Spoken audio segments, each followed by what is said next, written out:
ఓం నమ శివాయ అందరికి. వర్క్ బ్లౌజ్కి తర్వాత కొన్ని శారీస్కి అయితే రెడీమేడ్ వర్క్ అయితే వచ్చింటుంది కదండి. సో అలాంటి వాటికి నెక్ విడ్త్ అనేది ఎక్కువ ఇచ్చింటారు. సో అది తగ్గించుకొని షోల్డర్స్ డ్రాప్ అవ్వకుండా ఏ విధంగా స్టిచ్చింగ్ చేయాలి, ఎంత తీస్తే మనకి పర్ఫెక్ట్గా షోల్డర్స్ డ్రాప్ అవ్వకుండా ఉంటాయి అనేది అయితే ఇలాంటి కట్ వర్క్స్ వచ్చినప్పుడు చాలా ఇబ్బందిగా అయితే ఫీల్ అవుతుంటాం కదండి. ఆ ప్రాబ్లం ఏమీ లేకోకుండా అయితే నేను ఇక్కడ మీకు ఎక్స్ప్లెయిన్ చేస్తాను. అంతేకాకుండా ఫ్రంట్ పార్ట్లో ప్రిన్సెస్ కట్ అనేది కటింగ్ లేకోకుండా స్టిచ్చింగ్ అయితే చేశానండి. అది కూడా మీకు ఇక్కడ చూపిస్తాను. ఖర్చు అసలుకు కనిపించదు. పట్టు శారీస్కి బెస్ట్ మెథడ్ అన్నట్టు. నెక్ వెడల్పు అనేది ఎంత ఇచ్చారనేది ఒకసారి మనం చూసుకోవాలి. ఒకవేళ ఇచ్చిన దానికంటే ఉండాల్సిన దానికంటే ఎక్కువ ఉంటే మనం ఇక్కడ అడ్జస్ట్మెంట్ అనేది చేసుకోవాలి. అది ఏ విధంగా అనేది నేను ఇక్కడ మీకు చూపిస్తాను చూడండి. ఫస్ట్ అయితే ఇలాగ లైనింగ్ క్లాత్ అయితే మనము ఆల్రెడీ మార్కింగ్ చేసి పెట్టుకున్నాం కదా.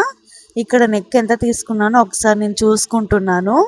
ఇదే విధంగానే ఇక్కడ చూడండి, ఇక్కడ నుంచి ఇక్కడ వరకు ఉంది నెక్ విడ్త్ అనేది. షోల్డర్తో కాకుండా నెక్ మాత్రమే చూసుకోవాలి, ఎందుకంటే ఇక్కడ మనకి నెక్ మాత్రమే వస్తుంది కాబట్టి. కానీ మనం మగ్గం వర్క్ అంటే ఎంబ్రాయిడింగ్ వర్క్, ఇది ఎంబ్రాయిడింగ్ వర్కే కాబట్టి దీనికి కరెక్ట్గా మిడిల్లోకి ఫోల్డింగ్ చేసేసుకునేసి ఎంత వరకు వచ్చింది అనేది ఇక్కడ నేను చూపిస్తున్నా చూడండి.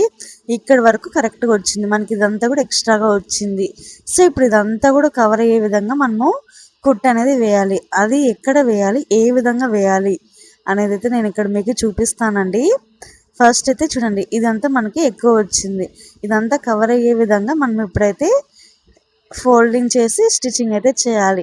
ఇది ఎలా అంటే అలా వేయకూడదు, ఎందుకంటే మనకి షోల్డర్స్ అనేది అంటే కరెక్ట్గా నెక్ మధ్యలో కరెక్ట్గా వేస్తేనే నీట్గా ఫినిషింగ్ అనేది వస్తుంది. కొంచెం ఎక్కువ తక్కువ అయిపోయినా కూడా షోల్డర్స్ అనేది అంటే ఎక్కువ తక్కువ అవ్వడం జరుగుతుంది. సో అలాగ లేకోకుండా చూడండి, ఇక్కడ నేను చూపిస్తున్నా కదా మీకు వర్క్ వచ్చింది. ఒక దాని మీద ఒకటి పడే విధంగా చూసుకొని క్లాత్ని మిడిల్లోకి ఈ విధంగా ఫోల్డింగ్ చేసేసి మనకి ఎంతైతే వచ్చిందో, నాకు 30 ఇంచు వచ్చిందండి. సో అది కవర్ అయ్యే విధంగా నేను ఇక్కడ ఫోల్డింగ్ చేసేసి కింద వరకు కొద్దిగా స్లాంట్గా అంటే తగ్గించుకుంటూ అయితే కుట్ అనేది వేసాను. మీరు కూడా ఇదే విధంగానే వేయాలి. పైన నుంచి కింద వరకు ఒకే విధంగా వేయకూడదు. పైన నేను కొంచెం ఎక్కువ వేసాను, కానీ కిందికి వచ్చేసరికి కొంచెం తగ్గించాను. ఇలాగ వేయడం వల్ల మనకి ఫినిషింగ్ అనేది నీట్గా ఉంటుంది. ఇప్పుడు చూడండి, రైట్ సైడ్ అనేది కరెక్ట్గా తీసేసుకునేసి మనం కటింగ్ చేసాం కదండి లైనింగ్ క్లాత్ని, దీన్ని కూడా దీని మీదకైతే ఇలాగ పరుచుకోవాలి. ఒకసారి మనం చెక్ చేసుకోవాలి కరెక్ట్గా పడుతుందా లేదా అనేసి.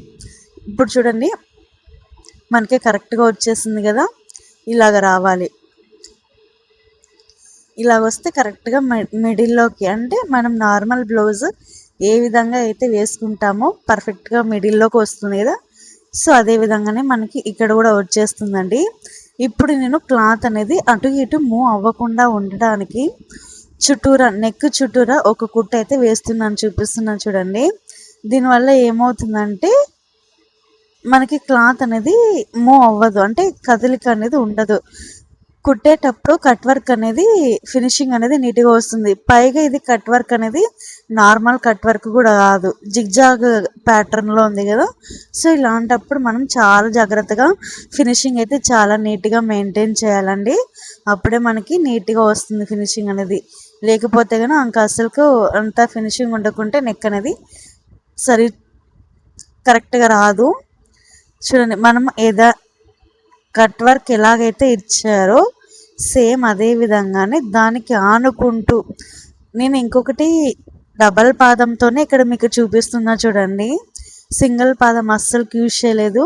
అది నార్మల్ మిషన్ తోటి జిగ్జా అంటే చాక్ మిషన్తో కూడా కాదు నేను ఇక్కడ మీకు చూపిస్తుంది. నార్మల్గా మన ఇంట్లో ఉంటాయి కదండి చిన్న మిషన్లు. సో ఆ మిషన్ మీదనే నేను ఇక్కడ కట్ వర్క్ అయితే చూపిస్తున్నాను. ఇది వేసుకున్న తర్వాత కస్టమర్ చాలా బాగా హ్యాపీగా రిప్లై అయితే ఇచ్చారంటే రివ్యూ అనేది చాలా బాగా ఇచ్చారండి. అంటే చాలా బాగా పర్ఫెక్ట్గా ఫిట్టింగ్ అయితే పర్ఫెక్ట్గా సరిపోయిందంట. వీళ్ళకి షోల్డర్ డ్రాపింగ్ అయితే నార్మల్గా వేరే చోట కుట్టించుకుంటే ఉంటుందంట, కానీ ఈ బ్లౌజ్ వేసుకున్న తర్వాత అలాంటి ప్రాబ్లం అస్సలు లేదు. కరెక్ట్గా పర్ఫెక్ట్గా అయితే ఫిట్టింగ్ సూపర్ ఉంది అని అయితే చెప్పారు వాళ్ళు. సో అలాంటివి మనకి కొంచెం బూస్టింగ్ ఉన్నట్టు ఉంటుంది కదా. ఎంతైనా టైలర్స్‌కే ఆ మీనింగ్ అనేది తెలుస్తుందని నేను అనుకుంటున్నాను. మీలో టైలర్స్ ఉంటే ఖచ్చితంగా ఒకసారి కామెంట్ చేయండి. ఒక కస్టమర్ మనకి హ్యాపీగా రిప్లై ఇస్తే అంటే మనం చేసిన కష్టానికి, మనం స్టిచ్ చేసిన కష్టానికి వాళ్ళు కరెక్ట్‌గా అంటే దానికి కరెక్ట్‌గా రిప్లై ఇస్తే ఖచ్చితంగా మనం కూడా చాలా హ్యాపీగా ఫీల్ అయితామండి. ఎందుకంటే అంత కష్టపడినందుకు ఆ మనీతో ఏమో కానీ వచ్చిన రిప్లైకి అయితే చాలా హ్యాపీగా ఫీల్ అయితాను నేనైతే. మీరు ఎలాగ ఫీల్ అవుతారో అనేది ఖచ్చితంగా అయితే కామెంట్ చేయండి. ఇప్పుడు చూడండి ఇలాగ కట్ వర్క్ అంతా కూడా మనము ఎలాగైతే ఉన్నిందో సేమ్ అదే విధంగానే మనము ఫినిషింగ్ అనేది ఇచ్చుకుంటూ అంటే కట్ వర్క్స్ ఇలాగ జిగ్జాగ్ ప్యాటర్న్లో వచ్చింది. ఇలాంటివి కొత్తగా కుట్టే వాళ్ళకైతే కొంచెం ఇబ్బందిగా ఉంటుంది. కానీ మనం ఆటోమేటిక్గా అంటే కుట్టంగా మనకైతే అలవాటైపోతుందండి. ఇబ్బంది అయితే ఏమి ఉండదు. కానీ ఫస్ట్లో కొద్దిగా కష్టం అనిపిస్తుంది అంతే. అంటారు కదా, ప్రాక్టీస్ మేక్స్ పర్ఫెక్ట్ మ్యాన్ అన్నట్టు మనం ప్రాక్టీస్ చేయంగా ఆటోమేటిక్గా అంటే ఎక్స్పీరియన్స్ని బట్టి మనకైతే ఆటోమేటిక్గా ఈజీగా కుట్టడం అయితే వస్తుందండి. ఇది నేను ఎక్స్పీరియన్స్ చేసి మీకైతే చెప్తున్నాను. చాలా ఈజీగా అయితే మనము ఇలాంటి వర్క్ బ్లౌజ్కి డబల్ పాదంతో ఈజీగా అయితే స్టిచ్చింగ్ అయితే చేయొచ్చు. నేను ఇక్కడ మీకు చూపిస్తున్నా కదా, ఎలాంటి సింగిల్ పాదం వాడకుండా నార్మల్ పాదంతో ఇక్కడ కట్ వర్క్ వచ్చినా కూడా అది కూడా నార్మల్ కట్ వర్క్ కూడా కాదు, ఇది జిగ్జాగ్ ప్యాటర్న్లో ఉంది. కర్వ్ది అయితే కూడా ఈజీగా కుట్టచ్చు, కానీ ఇలాగ జిగ్జాగ్ ప్యాటర్న్లో ఉన్నప్పుడు అది కూడా చిన్న చిన్నగా వచ్చింది. అలాంటప్పుడు మనము ఫినిషింగ్ అనేది చాలా నీట్‌గా మెయింటైన్ చేయాలి. అప్పుడే మనకి ఫినిషింగ్ అయితే నీట్‌గా వస్తుందండి. ఇలాంటి వర్క్ బ్లౌజ్ వచ్చినప్పుడే మనం ఏంటి అనేదైతే తెలుస్తుంది. అంటే ఇలాంటివి వచ్చినప్పుడు మనకి ఛాలెంజింగ్ ఉన్నట్టుంటుంది. ఎలాగ కుడతాము? ఎలాగ అవుట్‌పుట్ వస్తుంది అనేసి. మనము కూడా ఇంప్రూవ్‌మెంట్ అయితే ఖచ్చితంగా ఉంటుంది. గ్రోత్ అయితే ఇలాంటి వర్క్ బ్లౌజ్ తర్వాత కొత్త కొత్త డిజైన్స్ కుట్టడం వల్ల మనకి టైలరింగ్‌లో అయితే చాలా బాగా గ్రోత్ ఉంటుందండి. నార్మల్‌గా మనము టైలరింగ్ అంటే ఏం అమౌంట్ వస్తుంది, అసలుకి అమౌంట్ ఇవ్వరు అని అనుకుంటాం కానీ మనం చేసే కొత్త కొత్త ఎక్స్‌పీరియన్సెస్, కొత్త కొత్త అంటే థాట్స్ అన్నీ గూడా మనము బ్లౌజెస్ తర్వాత డ్రెసెస్‌లో యూజ్ చేస్తే గాని చాలా బాగా గ్రోత్ అనేది ఉంటుంది. నేను చాలా చాలా నమ్ముతాను దీన్ని. మీరేమంటారు? ఖచ్చితంగా అయితే కామెంట్ చేయండి. మీకేమైనా డౌట్ ఉన్నా నేను అడిగే అంటే నేను మీకు చెప్పే విధానం ఏమైనా అర్థం కాకపోయినా ఒకవేళ స్లోగా చెప్తున్నా లేదంటే చాలా స్పీడ్‌గా చెప్తున్నా గూడా మీరు మనకు ఒక కామెంట్ సెక్షన్ అనేది కింద ఉంటుంది. ఆ కామెంట్ సెక్షన్‌లో మీకేమైనా డౌట్స్ ఉంటే అడగండి. అది ఉన్నదే మనకి డౌట్స్ ఉంటే అడగడం కోసం. సో, మీరు దాన్ని యూజ్ చేసుకుంటారని అనుకుంటున్నాను. నేను చెప్పే విధానం ఎట్లా ఉంది అనేది కూడా ఒక చిన్న కామెంట్ అయితే చేయండి. నేను చాలా బాగా హ్యాపీగా ఫీల్ అవుతాను. అది నెగెటివ్ అయినా, పాజిటివ్ అయినా ఎలాగైనా కూడా నేను కరెక్ట్‌గా నేను ఎలాగ అర్థం చేసుకోవాలో అలాగనే అర్థం చేసుకుంటానండి. చూడండి ఇప్పుడైతే అంతా కూడా నేను నీట్‌గా అయితే చూపించుకుంటా మీకైతే కుట్టుకుంటూ చూపించుకుంటూ వస్తున్నాను కదా! సో, ఈ విధంగా అయితే మనము కట్స్ వచ్చేసరికి కొద్దిగా స్లో తిప్పుకొనేసి పాదంని పైకెత్తి నీడిల్‌ని కిందికి దింపి క్లాత్‌ని ఇలాగ ఫోల్డింగ్ అనేది అంటే మన చేయికి ఇలాగ అనుకూలంగా చేసేసుకొనేసి కుట్టనేది వేయాలండి. ఇది మనమే అంటే వర్క్ అనేది మనమే వేయించి స్టిచ్చింగ్ గూడా మనమే ఇస్తున్నామండి. ఇది మనకి ఆన్‌లైన్ ఆర్డర్ అండి. ఆన్‌లైన్ ఆర్డర్ ధర్మవరం నుంచయితే వచ్చింది. సో, ఇలాగా మనము ఆన్‌లైన్ ఆర్డర్స్ కూడా మనం తీసుకుంటాము. మీకు తెలుసు కదండీ! ఆన్‌లైన్ ఆర్డర్ తీసుకుంటే మనము అన్నీ కూడా మన దగ్గర సర్వీసెస్ అన్నీ కూడా అవైలబుల్‌గా ఉన్నాయి. వర్క్ బ్లౌజ్ తర్వాత స్టిచ్చింగు తర్వాత ఎలాంటివి కిడ్స్ వేర్ ఎలాంటి లెహెంగాస్, ఫ్రాక్స్ అన్నీ కూడా మనమైతే డిజైన్ చేసిస్తామండి. శారీ ప్రీ ప్లీటింగ్ ఉంది. తర్వాత కుచ్చులు శారీ పళ్ళు పాటుకి మనం కుచ్చులు వేస్తాం గదండీ! కుచ్చులు తర్వాత క్రోషియా వర్క్ మీకు ఎలాంటి వర్క్ చూపించినా కూడా మనమైతే ఎగ్జాక్ట్‌గా అయితే దింపుతాము. మీకెవరికన్నా మన సర్వీసెస్ కావాలి అనుకుంటే పైన కనిపిస్తున్న నెంబర్‌కైతే మెసేజ్ చేయండి. 6304531393కి అయితే మెసేజ్ చేయండి. అన్‌వాంటెడ్‌గా అయితే మెసేజ్ చేయకండి. జస్ట్ మీకు అవసరం ఉంటే మాత్రమే మెసేజ్ చేయండి. లేదంటే కాల్స్ చేసినా నేనైతే రెస్పాండ్ అవుతాను. కానీ మీరు అన్‌వాంటెడ్‌గా చేస్తే నేను అస్సలకి రెస్పాండ్ అవ్వనండి. ఏదైనా కూడా మనం వర్క్ చేసామంటే దానికి 100% ఇవ్వాలి. అది నేనైతే నమ్ముతాను. నేనదే నేనదే పాటిస్తానండి. సో, అందుకోసమైతే మీకు కూడా చెప్తున్నాను. ఇప్పుడు చూడండి ఇక్కడ కంప్లీట్ అవుతుంది కదా, ఇలా వర్క్ అంతా కూడా కంప్లీట్ అయిపోయిన తర్వాత లాస్ట్కి అయితే మనం వచ్చామండి. సో ఇక్కడ కూడా చూడండి ఇలాగ చివరికి వచ్చేసరికి కట్ వర్క్ అనేది నీట్గా మనము కట్స్ అనేది తిప్పుకుంటూ ఎండ్ వరకు అయితే వచ్చామండి. మనమైతే ఆల్రెడీ అంటే మన ఛానల్లో టైలరింగ్ క్లాసెస్ అనేది బిగినర్స్కి యూజ్ అయ్యే విధంగా కూడా మనమైతే ఆల్రెడీ వీడియోస్ అనేది పోస్ట్ చేస్తున్నామండి. ఇవన్నీ కూడా కొత్త కొత్తవి. ఇందాక మనము ఆల్రెడీ టైలరింగ్ క్లాసెస్ అనేది స్టార్ట్ చేసాము. బిగినర్స్కి ఉక్సులు ఎలా వేయాలి, కాజాలు ఎలా వేయాలి, హెమ్మింగ్ ఏ విధంగా చేయాలి, తర్వాత అసలుకి మనము టాప్ కిడ్స్ది టాప్ ఎలా కటింగ్ చేయాలి, ఫ్రాక్స్ ఏ విధంగా కటింగ్ చేయాలి, ప్యాంట్లు ఉంటాయి కదండి అలా అవి కూడా ఏ విధంగా కటింగ్ చేయాలి, తర్వాత అంబ్రుల్లా ఫ్రాక్స్ ఏ విధంగా స్టిచ్చింగ్ చేయాలి, మొత్తం అంతా కటింగ్ స్టిచ్చింగ్ అంతా కూడా మనమైతే వీడియోస్లో అనేది మెన్షన్ చేసాము, చూపించామండి. ఒకవేళ మీకు ఇంట్రెస్ట్ ఉంటే ఖచ్చితంగా మన ఛానల్లోకి వెళ్ళి వీడియోస్ అన్ని చెక్ చేసి మీకు ఇంట్రెస్ట్ ఉంటే ఖచ్చితంగా అన్నీ కూడా రెగ్యులర్గా ఫాలో అవుతుండండి. దానికోసం మన ఛానల్ని సబ్స్క్రైబ్ చేసుకొని ఈ వీడియోని కూడా లైక్ చేయండి. ఎందుకంటే మనం పక్కనే ఉన్న రెడ్ సింబల్ ఉంటుంది కదా, దాన్ని సబ్స్క్రైబ్ చేసేసుకొనేసి సబ్స్క్రైబ్ అని ఉంటుందండి రెడ్ థీమ్లో, మీరు దాన్ని సబ్స్క్రైబ్ చేసుకొని దాని పక్కనే బెల్ ఐకాన్ ఉంటుంది, దాన్ని ప్రెస్ చేయడం వల్ల మనం పెట్టే నోటిఫికేషన్స్ అన్నీ అంటే బెల్ ఐకాన్లో ఆల్ అనే ఆప్షన్ని ప్రెస్ చేయడం వల్ల మనం పెట్టే వీడియోస్ అన్నీ కూడా మీకు నోటిఫికేషన్ రూపంలో అయితే వస్తూ ఉంటాయండి. సో దట్ మనం చేసే వీడియోస్ అన్నీ కూడా మీరు మిస్ అవ్వకుండా ఉంటుంది, మీకు యూజ్ అవుతుంది అనేసి నేను చెప్తున్నాను. చూడండి ఇప్పుడు కంప్లీట్ అయిపోయింది కదా వర్క్ అంతా కూడా. కంప్లీట్ అయిపోయిన తర్వాత నేను ఏ విధంగా తిప్పుతున్నానో చూడండి. ఇక్కడే మనకి చాలా ఇంపార్టెంట్, కట్స్ అన్నీ పర్ఫెక్ట్గా వచ్చినాయా లేవా అనేది అయితే మనకి ఇక్కడ తెలిసిపోతుందండి. ఇక్కడ చూస్తున్నారు కదా మొత్తం అంతా నీట్గా అయితే వస్తుంది కదా, కట్స్ అన్నీ కూడా ఫినిషింగ్ అనేది చాలా నీట్గా వస్తుంది. అంటే కొద్ది కొద్దిగా మనం వేలుతోటి ఈ విధంగా ప్రెస్ చేసుకుంటూ అంతా కూడా రావాలి. మనకి ఒకేసారి అంతా అయితే రాదు కదండి, అంటే కొంచెం కొంచెం తిప్పుకుంటే మనకి నీట్ ఫినిషింగ్ అయితే వస్తుంది. చూడండి ఈ విధంగా మొత్తం అంతా కూడా నీట్గా తిప్పేసుకుంటూ మీకు ఇక్కడ చూపిస్తున్నాను. ఇది మెయిన్గా ఎంబ్రాయిడింగ్ వర్క్ బ్లౌజ్. ఇది కూడా మనమే అంటే ఆల్రెడీ చెప్పా కదండి, మనకే ఆర్డర్ ఇచ్చేసి అంటే క్లాత్ మనమే తీసేసుకొనేసి దానికి వర్క్ అనేది కస్టమర్ పెట్టారు రెఫరెన్స్ పిక్. సో అదే రెఫరెన్స్లో నేను ఇక్కడ వర్క్ వేయించి కరెక్ట్గా స్టిచ్చింగ్ కూడా చేయిస్తున్నానండి. చూడండి ఇక్కడ మొత్తం అంతా నీట్ ఫినిషింగ్ అయితే వచ్చేసింది కదా, వర్క్ అనేది ఇలాగ రావాలి. ఇలా వస్తేనే మనకి ఫినిషింగ్ అయితే నీట్గా ఉంటుంది. ఆ కట్స్ అనేది కూడా అన్నీ కూడా పర్ఫెక్ట్గా తిరిగాయి. ఆ లీవ్స్ వచ్చాయి కదా, అక్కడ కూడా మనకి షేప్ అనేది కరెక్ట్గా వచ్చేసింది. చూడండి క్లాత్ అనేది మనకి బయటికి అస్సలుకి కనిపించకుండా ఎలాగైతే ఉండాలో అలాగే ఉంది కదా. మీకు ఈ డిజైన్ అనేది ఎలాగో ఉంది అనేది అయితే ఖచ్చితంగా అయితే కమెంట్ చేయండి. నార్మల్గా ఈ నెక్కున్న వర్క్ అయితే 550 తీసుకుంటామండి. కానీ ఇక్కడ కస్టమర్ చిన్న చిన్న బొటీస్ అనేది ఎక్కువ వేయమన్నారు, అంటే బ్యాక్ సైడ్లో. సో దానికోసం కొద్దిగా ఎక్కువ పడింది కాస్ట్. మీకు అయితే ఎలాగ అనిపించిందో ఒకసారి కమెంట్ చేయండి.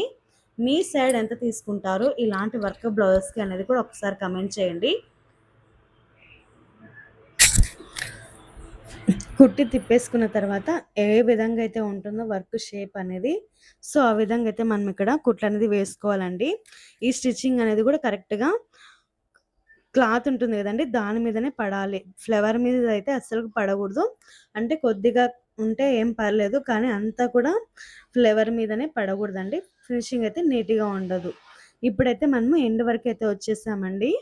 ఇక్కడ దగ్గరకు అయితే వచ్చాం కదా, ఎండింగ్కి అయితే వచ్చాం కాబట్టి ఇక్కడ చూసుకుంటూ మొత్తం అంతా కూడా కరెక్ట్గా క్లాత్ మీదనే కుట్టు పడే విధంగా అయితే నేను ఇక్కడ స్టిచ్చింగ్ అయితే చేయిస్తున్నాను.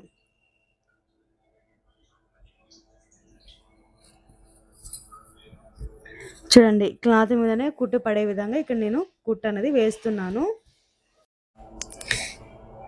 ఇంకా లాస్ట్కి అయితే వచ్చామండి. ఇది ఈ విధంగా అయితే కంప్లీట్ అయిపోయింది కదా, కట్ చేసేసి ఒకసారి చూడాలి అంతా కరెక్ట్గా వచ్చిందా లేదా అనేసి ఒకసారి చూసుకున్న తర్వాత చూడండి మనకైతే నీట్గా అయితే వచ్చింది కదా. ఇక్కడ వెనకలు కూడా చూడండి మనం వేసిన కుట్టు అనేది జిగ్జాగ్ ప్యాటర్న్లో అయితే కనిపిస్తుంటుంది మనకి. చూడండి ఈ విధంగా. ఇప్పుడు నేను ఇక్కడ మొత్తం అంతా లైనింగ్ తర్వాత మెయిన్ క్లాత్ అయితే జాయింట్ అయితే చేయాలి కదా, అదైతే ఇక్కడ నేను మీకు ఇక్కడ చూపిస్తున్నాను చూడండి. మొత్తం అంతా లైనింగ్ తర్వాత మెయిన్ ఫ్యాబ్రిక్ అంతా కూడా ఏ విధంగా అయితే ఉందో సేమ్ అదే విధంగానే ఇక్కడ స్టిచ్చింగ్ అయితే చేయిస్తున్నాను. క్లాత్ని ఎక్కువ లాగకుండా ఎలాగైతే ఉందో అదే విధంగానే ఇక్కడ కుట్టు అనేది వేస్తున్నాను. చూడండి ఈ విధంగా ఒక 1/2 ఇంచ్ పాదం ఇంచు ఉంచితే సరిపోతుందండి. 1/2 ఇంచ్ కూడా ఏం అవసరం లేదు. పాదం ఇంచు గ్యాప్ పెట్టేసేసి మొత్తం అంతా నీట్గా కుట్టేసుకుంటే సరిపోతుంది. చూడండి నేను ఇందాక చెప్పా కదా చిన్న చిన్న బొటీస్ వెనకల్లో పెట్టమన్నారు వాళ్ళు, అంటే వేయమన్నారు. అందుకోసం అయితే దీనికి కొంచెం కాస్ట్ అయితే పడింది. మీ సైడ్ ఎంత తీసుకుంటారు అనేది అయితే ఖచ్చితంగా అయితే కామెంట్ చేయండి. చూడండి ఈ విధంగా మొత్తం అంతా ఇలాగా ఎక్స్ట్రాగా ఫ్యాబ్రిక్ అనేది ఉంచకుండా నీట్గా అయితే కట్ చేసేస్తున్నాను. అంటే వర్క్ అనేది కంప్లీట్ నీట్గా ఉండే విధంగా మొత్తం ఇలాగా ఫ్యాబ్రిక్ కూడా మనం కుట్టేటప్పుడు లోపలిది టైట్గా ఉండడం, పైన ఉన్న క్లాత్ అనేది లూజ్గా రావడం అలాగా జరగకూడదండి. అలాగ ఉంటే కనుక అంత నీట్గా అయితే ఉండదు. అసలు బ్లౌజ్ వేసుకున్న తర్వాత ఎవరు కుట్టింది బ్లౌజ్ ఇంత చండాలంగా కుట్టారో అనే మాట వస్తుంది. సో అందుకోసమే మనం 1-2 సార్లు నీట్గా కొత్తగా టైలింగ్ నేర్చుకునేవారైతే 1-2 సార్లు చెక్ చేసుకుంటే అయితే కుట్టండి. అప్పుడే నీట్గా ఫినిషింగ్ అయితే వస్తుంది. ఎక్స్ట్రా ఉన్న ఫ్యాబ్రిక్ అంతా నీట్గా అయితే నేను కటింగ్ అయితే చేసేస్తున్నాను.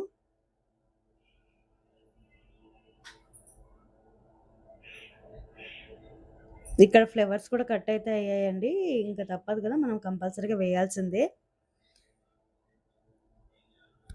బ్యాక్ పార్ట్ అయితే కంప్లీట్ అయిపోయింది.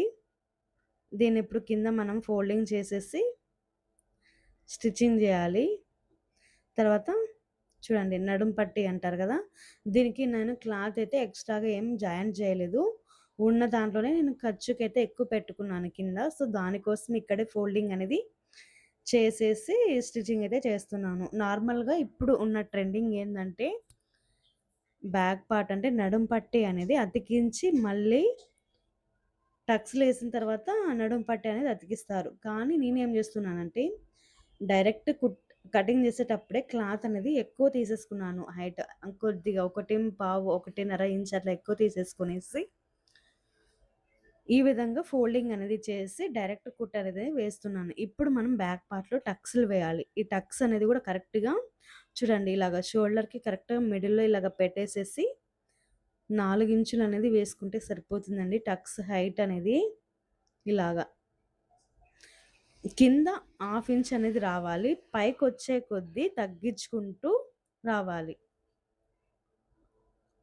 చూడండి ఇక్కడ చూపిస్తున్నా కదా మీకు ఇలాగా కింద 1/2 ఇంచ్ ఉండాలి. పైకి వచ్చే కొద్దీ తగ్గించుకుంటూ ఇలాగ రావాలి. ఇప్పుడు చూడండి నీట్గా వచ్చేసింది కదా మనకి.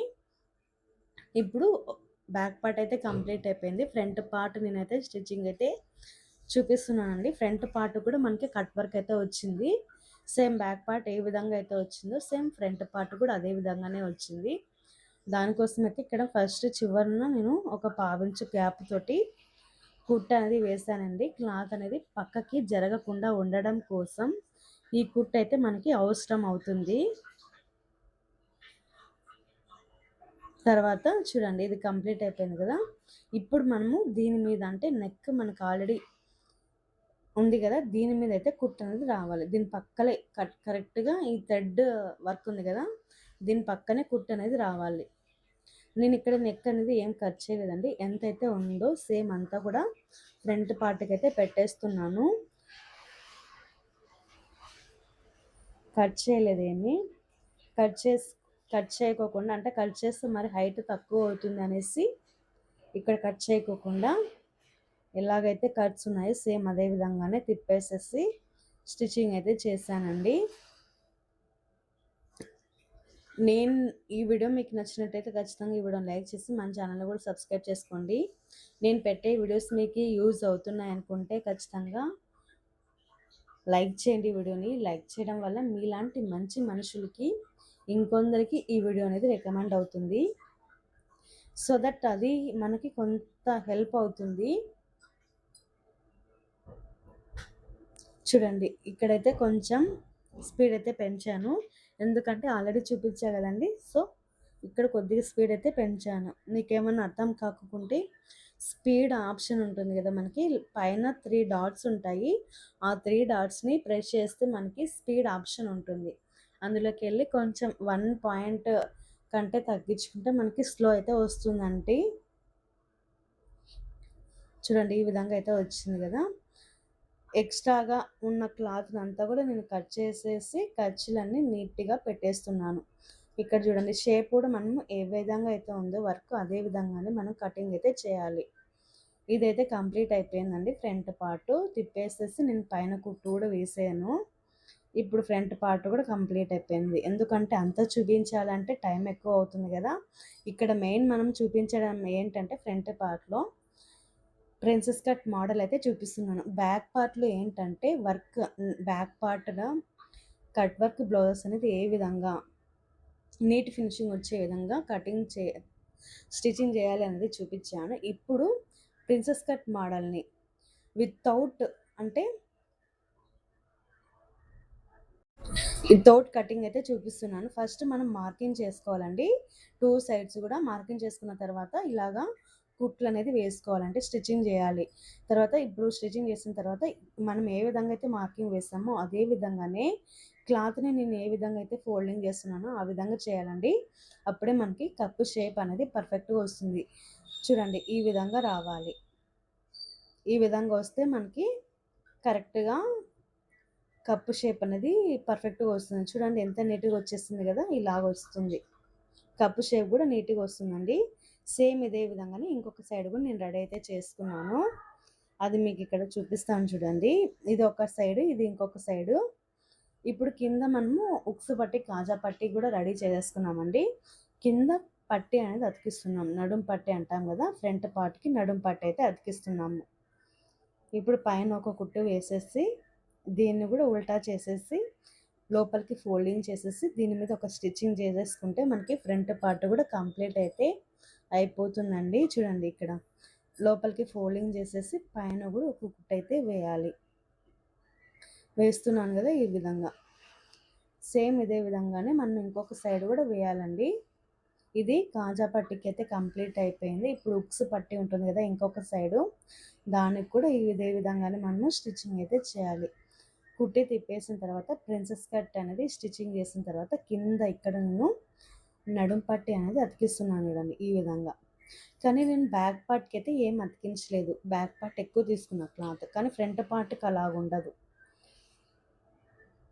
చూడండి ఇప్పుడు వచ్చేసి షోల్డర్స్ అయితే జాయింట్ చేపిస్తున్నాను. ఇంకొకటి ఏంటంటే ప్రాబ్లం ఉంటుంది, ప్రిన్సెస్ కట్ మోడల్ స్టిచ్ చేసిన తర్వాత పైకి ఎత్తేటప్పుడు అంటే హ్యాండ్స్ అనేది పైకి ఎత్తేటప్పుడు కింద అంతా అనీజీగా ఉంది, కంఫర్ట్గా లేము అని అంటూ ఉంటారు. సో ఆ విధంగా లేకుండా మనము నార్మల్ కటింగ్ కంటే ప్రిన్సెస్ కట్ మోడల్కి 3/4 ఇంచ్ అంటే సైజ్ని బట్టి ఉంటుందండి. నేను ఇక్కడ వచ్చేసి 3/4 ఇంచ్ ఎక్స్ట్రాగా మార్కింగ్ చేసి కటింగ్ అయితే చేశాను. అది కటింగ్ వీడియోలో ఉంటుంది. 3/4 ఇంచ్ అనేది మనం ఎక్స్ట్రాగా కింద చెస్ట్ దగ్గర అంటే ఎక్కువ మార్కింగ్ చేసేసి మనం కటింగ్ చేస్తే మనకు అలాంటి ప్రాబ్లం అస్సలు ఉండదు. ఇప్పుడైతే నేను హ్యాండ్స్ని అయితే కటింగ్ చేస్తున్నాను. అంటే మనం హ్యాండ్స్ కూడా ఒకవైపు మాత్రమే జాయింట్ పడే విధంగా అయితే కటింగ్ చేస్తామండి. సో అదే విధంగానే నేను ఇక్కడ కూడా కటింగ్ చేసేసి క్లాత్ను కూడా అతికించేసాను. ఇప్పుడు కటింగ్ అంటే హ్యాండ్స్ షేప్ కట్ చేయాలి కదా, ఆల్రెడీ మనం ఒకటి కటింగ్ చేస్తుంటాం కాబట్టి దాన్ని కరెక్ట్గా అది పెట్టేసుకొనేసి దాని లెవెల్లో కట్ చేసుకుంటే మనకి కరెక్ట్గా వచ్చేస్తుందండి. ఇప్పుడు చూడండి 2 హ్యాండ్స్ కూడా కంప్లీట్ అయిపోయాయి కదా. ఇప్పుడు మెయిన్ ఫ్యాబ్రిక్ మీద పెట్టేసేసి ఒక కుట్టు అయితే స్ట్రైట్గా వేసుకుంటున్నాను. తర్వాత ఎక్స్ట్రా ఉన్న క్లాత్ని అంతా నీట్గా కటింగ్ చేసేసుకున్న తర్వాత ఉల్టా తీసేసుకుంటున్నాను. దీన్ని ఉల్టా తీసేసి ఇందాక మనం కుట్టు వేసాం కదండి, ఇది ఉల్టా చేయాలి. అప్పుడు మనకి వర్క్ అనేది కనిపిస్తుంది. సో దానికోసం నేను ఇక్కడ ఉల్టా అనేది చేసేసి ఎలాగైతే కట్ వర్క్ ఉందో అదే విధంగానే స్టిచ్చింగ్ అయితే చేస్తున్నాను. మనకి అంతా కూడా ఒకటేనండి, ఫ్రంట్ బ్యాక్ పార్ట్ ఒకటి మీరు బాగా గమనిస్తే ఇంకా ఫ్రంట్ పార్ట్ తర్వాత హ్యాండ్స్ అన్నీ కూడా వచ్చేస్తాయి. అందుకే చెప్పాను మీకు ఫస్ట్‌లో అనేది నేను చాలా స్లోగా చెప్పాను. ఇదంతా కూడా నీట్‌గా వర్క్ అనేది షేప్ అవుట్ అవ్వకుండా కరెక్ట్‌గా వచ్చే విధంగా అయితే మనం స్టిచ్చింగ్ చేయాలండి. ఐ హోప్ నేను చెప్పిన విధానం అయితే మీకు నచ్చిందని అనుకుంటున్నాను. ఒకవేళ నచ్చకుంటే కమెంట్ సెక్షన్‌లో కమెంట్ చేయండి. ఎలాగుంది అనేది. మీకు నచ్చిందని అనుకుంటున్నాను నేనైతే. నేను కష్టపడిన దానికి మీరైతే కామెంట్ రూపంలో కామెంట్ అయితే చేయండి. ఇప్పుడైతే కంప్లీట్ అయితే అయిపోయిందండి. ఇప్పుడు ఎక్స్ట్రాగా ఉన్న క్లాత్‌నంతా కట్ చేసేసుకొనేసి, ఖర్చులనేది పెట్టేసుకొనేసి, నీట్‌గా తిప్పేసుకునిస్తే సరిపోతుంది. తిప్పేసేసి కట్స్ అనేది పర్ఫెక్ట్‌గా రావడం కోసం కొద్దిగా సూదిలాగా ఉంటాయి కదా! వాటిని మనము సూది ఉన్నా కూడా మనకి వెళ్ళిపోతుంది. కొంచెం షార్ప్‌గా లేకోకుండా ఉండేటివి చూసేసుకొనేసి ప్రెస్ చేయండి. దానివల్ల మనకి కొనలు ఉంటాయి కదా! అవి షేప్ అనేది పర్ఫెక్ట్‌గా వస్తుంది.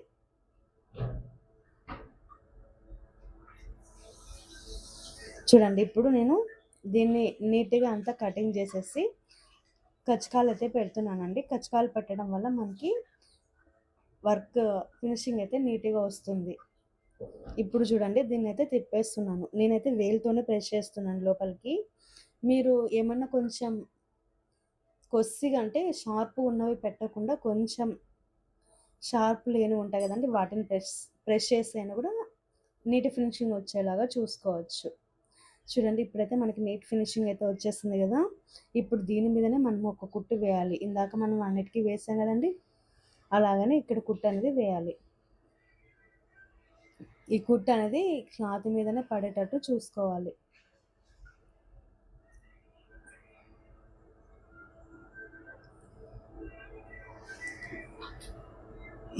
మీరు కనుక మనకి ఆర్డర్ ఇవ్వాలనుకుంటే నేను ఆల్రెడీ చెప్పా కదండీ! మీరు ఆన్‌లైన్ ద్వారా మనకైతే ఆర్డర్ పంపియచ్చు. 6304531393కి అయితే మెసేజ్ చేయండి. ఫర్దర్ ప్రాసెస్ అంతా నేనైతే చెప్తాను మీకి. ఇప్పుడు హ్యాండ్స్ తర్వాత కంప్లీట్ అయిపోయాయి కదా! ఎక్స్ట్రాగా ఉన్న క్లాత్‌నంతా కట్ చేసేసి సేమ్ ఇదే విధంగానే మనం ఇంకొక హ్యాండ్‌ని కూడా రెడీ చేసుకోవాలి. నేను అదంతా కూడా చూపియట్లేదు. జస్ట్ ఒక హ్యాండ్ చూపిస్తే సరిపోతుంది అనేసి నేను ఇక్కడ ఒక హ్యాండ్ మాత్రమే చూపిస్తున్నాను. ఇంకా షేప్ తీసేయాలంటే నేను ఎప్పుడు కూడా స్టిచ్చింగ్ చేసేటప్పుడే షేప్ అనేది తీస్తాను. కుట్టేటప్పుడు షేప్ తీస్తాను. కటింగ్ చేసేటప్పుడు షేప్ అనేది తీయనండి. సో చూడండి ఇప్పుడు షేప్ కూడా తీసాను ఫ్రంట్ పార్ట్‌కి. హ్యాండ్స్ జాయిన్ చేసేటప్పుడు కూడా కరెక్ట్‌గా మిడిల్ నుంచి అంటే షోల్డర్ ఉంటుంది కదండీ! ఈ షోల్డర్‌కి కరెక్ట్‌గా మనం కటింగ్ అయితే పెట్టుకున్నాం కదా కచ్చిక. ఆ కచ్చిక అనేది కరెక్ట్‌గా రావాలి. ఇలాగ చేస్తే అంటే ఒక సైడ్ నుంచి స్టిచ్చింగ్ చేయడం వల్ల క్లాత్ అనేది కొందరికి కరెక్ట్‌గా సెట్ అవ్వదు. అంటే ఆ ఖర్చు మనం మిడిల్‌లో పెట్టాం కదండీ! ఈ ఖర్చు అనేది షోల్డర్ మీదకి రాకుండా కొంచెం అటు ఇటు అయినా జరుగుతుంది. అంటే కొంచెం ముందుకైనా రావచ్చు, వెనక్కైనా రావచ్చు. అప్పుడేం జరుగుతుందంటే షోల్డర్ అంటే ఏ వైపుకైతే వస్తుందో షోల్డర్ ఖర్చు అనేది అక్కడికి మనకి లాగినట్టు ఉంటుంది. ఫ్రంట్ వైపు వస్తే ఫ్రంట్ వైపు లాగినట్టు ఉంటుంది. బ్యాక్ వైపు వస్తే బ్యాక్ వైపు లాగినట్టు ఉంటుంది. దానికోసం నేను ఇక్కడ ఏం చెప్తున్నానంటే ఇలాగ స్టిచ్చింగ్ చేయాలంటే కొంచెం ఎక్స్‌పీరియన్స్ ఉండాలి. అప్పుడే కరెక్ట్‌గా షోల్డర్ కరెక్ట్‌గా వస్తుంది మిడిల్‌లోకి ఇక్కడ ఖర్చుగా పెట్టా కదండీ మిడిల్ పార్ట్‌కి. హ్యాండ్ మిడిల్ పార్ట్ ఖర్చు, తర్వాత షోల్డర్ ఖర్చు 2 కూడా కరెక్ట్‌గా రావాలి. అలాగొస్తేనే మనకి ఫినిషింగ్ అయితే అంటే షోల్డర్ దగ్గర డ్రాప్ అవ్వకుండా పర్ఫెక్ట్‌గా ఉంటుంది. ఒకవేళ మీకు అటు ఇటు అయితే మీరు తప్పు చేస్తున్నట్టు లెక్క. సో, అలాగ లేకుండా ఉండాలంటే మీరు షోల్డర్ దగ్గర నుంచి మిడిల్‌లో ఉంటుంది కదండీ షోల్డర్. అక్కడి నుంచి మీరు హ్యాండ్‌నయితే స్టిచ్చింగ్ అయితే చేయొచ్చు. అది కూడా చాలా ఇంపార్టెంట్. నేనెప్పుడు కూడా అదే ఫాలో అవుతానండి. కానీ ఇక్కడ మీకి ఎన్ని రకాలుగైనా మనం కుట్టొచ్చు అనేదైతే చూపిస్తున్నాను. ఇప్పుడు ఇంకొక కుట్టయితే వేస్తున్నాను దీని మీదనే. మనం కుట్టడంలో మనకి తెలియాలి ఎలా కుడుతున్నామనేది. End of the day finishing నీట్‌గా రావాలి. అది మనం గుర్తుపెట్టుకోవాలి అంతే. ఇలానే కుట్టాలి, ఇలానే రూల్స్ అన్నవేమి లేవండి. మన చేతుల్లో ఉన్న పని కదా ఇదంతా కూడా. ఇక్కడ నేను లాస్ట్ పాయింట్ కానీ చాలా చాలా పవర్‌ఫుల్ పాయింట్. ఫిట్టింగ్ అంతా బాగుండాలి అంటే ఖచ్చితంగా ఈ పాయింట్ ఖచ్చితంగా ఫాలో అవ్వాలండి. ఇది చాలా ఇంపార్టెంట్. బ్లౌజ్ కుట్టడం అంతా ఒక ఎత్తయితే, ఈ ఫిట్టింగ్ పాయింట్ అనేది ఇంకొక ఎత్తు. ఫస్ట్‌లో నేనిక్కడ హ్యాండ్స్ దగ్గర ఈ విధంగా ఎంత వచ్చింది అనేసి ఇక్కడ చూసేసుకున్నాను. చూసేసుకునేసి ఇక్కడ ఎంత వరకైతే వచ్చిందో అంతకి ఇక్కడ మార్కింగ్ అంటే రఫ్ చేశాను. జస్ట్ రఫ్ మాత్రమే చేశాను. గుర్తుపెట్టుకోండి. కింద గూడా అంతే 2 ఇంచెస్‌కి మనం ఎంతైతే ఖర్చు పెట్టుకొని ఉంటామో అంతా ఇక్కడ నేను కటింగ్ చేసేటప్పుడు 2 ఇంచెస్‌కి మనం ఖర్చు పెట్టుకుంటాం గదండీ! సో, అదే అంతా నడుము దగ్గర గూడా క్లాత్ ఇడిచిపెట్టేసి 2 ఇంచెస్ ఇడిచిపెట్టేసి రఫ్ చేయాలి. సేమ్ ఇదే విధంగానే హ్యాండ్స్ దగ్గర తర్వాత కింద గూడా అంతే.